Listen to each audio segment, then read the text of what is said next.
Imagine an army so terrifying that entire nations could only pray. It never escaped, not because it was defeated, but because it was locked away, hidden behind a barrier, unlike anything the ancient world had ever seen. No kingdom dared to challenge them. No army could stop them.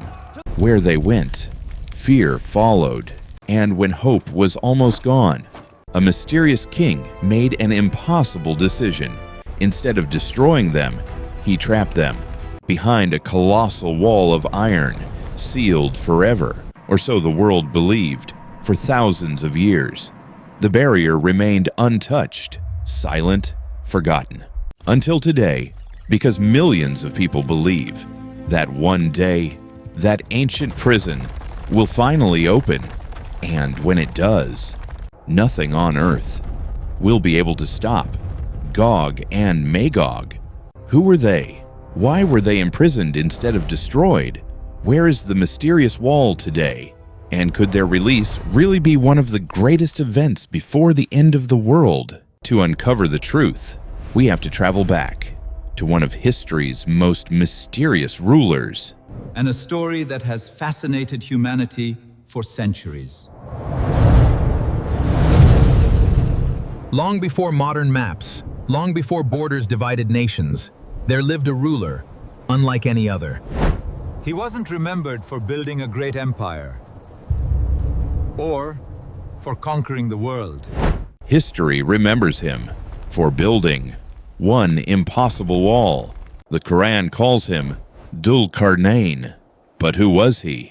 His true identity remains one of history's greatest mysteries. Some believed he was Alexander the Great. Others strongly disagreed. Many Islamic scholars reject that theory, pointing instead to differences between Alexander's historical life and the Quranic account.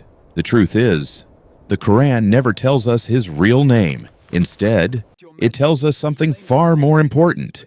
He was a righteous ruler, a king blessed by Allah with power, knowledge, and the ability to travel across vast regions of the world. During one of his journeys, he reached a remote mountain pass. There, he encountered a desperate people. They lived in constant fear, not of invading kingdoms, not of wild animals, but of a violent people known as Gog and Magog. According to the Quran, these people pleaded with Dhul-Qarnayn. They even offered him wealth if he would protect them. But the king refused their payment. Instead, he asked them to help with their labor. Then, he began building something the ancient world had never seen. A colossal barrier, constructed from massive blocks of iron. When the iron structure was complete, it was heated until it glowed red. Then molten copper was poured over it, creating an enormous fortified wall.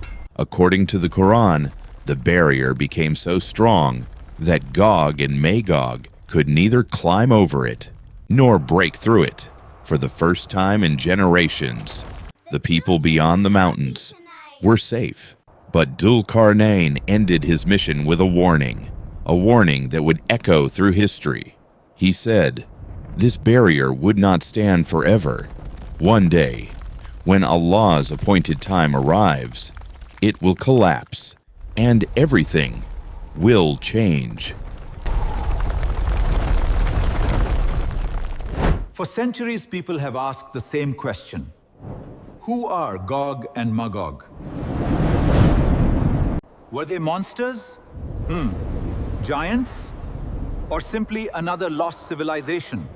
According to the Quran, they are human beings, not demons, not supernatural creatures, but a people whose numbers are beyond imagination. The Quran describes them as a nation known for spreading corruption across the land. Their release is also mentioned as one of the major signs before the end of time. But perhaps the most fascinating detail comes from authentic Hadith. The Prophet Muhammad, peace be upon him, described Gog and Magog as remaining behind the barrier until the time Allah has decreed. Their release is tied to events near the end of time, after which they will spread across the earth in overwhelming numbers.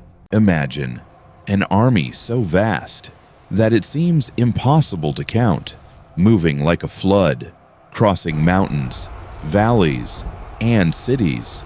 Nothing slows them down. Nothing stands in their way. For centuries, the barrier has separated them from the rest of humanity. But according to Islamic tradition, that separation will not last forever. One day, the barrier will fall, and the world will witness something it has never seen before. But what happens after Gog and Magog are finally released? The answer is even more terrifying. For thousands of years, the barrier has remained. One of history's greatest mysteries, hidden, silent, waiting. Then, the day finally comes. According to the Quran, the barrier will no longer hold.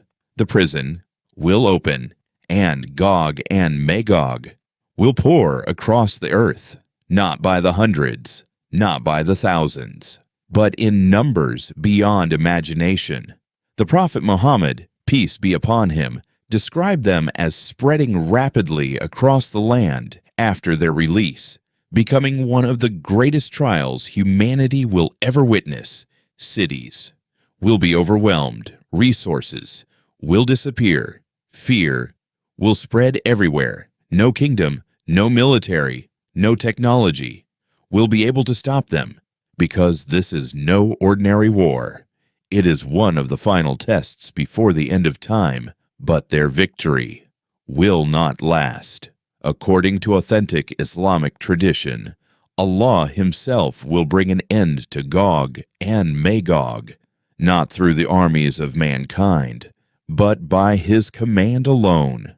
Their story ends as suddenly as it began, leaving behind a powerful reminder. No matter how great a nation's power, no matter how advanced its technology, no matter how strong its armies, nothing can overcome the will of Allah.